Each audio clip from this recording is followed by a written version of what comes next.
Kalaboso ang isang street-level drug personality matapos mahuli ng kapulisan ng bisa ng buy-bust operation sa South Cotabato na nagresulta sa pagkakakumpiska ng hindi lamang iligal na droga, kundi pati na rin ng isang baril. Patrolwoman Brylin Gian Cabonilas, ibalita mo.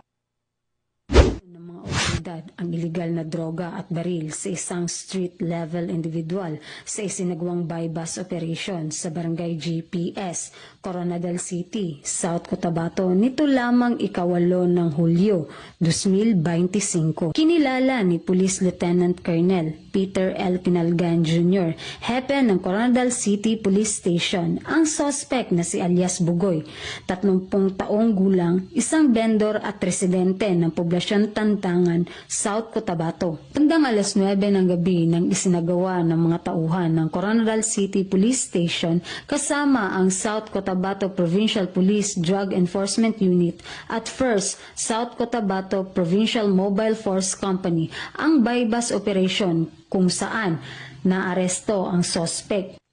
Nakuha sa kanyang pag-iingat ang 3 sachet na hinihinalang shabu na may timbang na mahigit kumulang 3 gramo at nagkakahalaga ng 20,400 at isang pistol na may kasamang isang bala. Nasa kustodiya na ng Coronadal City Police Station ang suspect at mahaharap sa kasong paglabag sa RA 9165 at RA 10591. Patuloy ang pagpapaigting ng kapulisan sa kampanya kontra iligal na droga at loose firearms. Mula dito sa Police Regional Office 12, ako po ang inyong PNN correspondent, Patrolwoman Brylin Jean Cabonilas, alagad ng batas, taga-taguyod ng Balitang Pulis.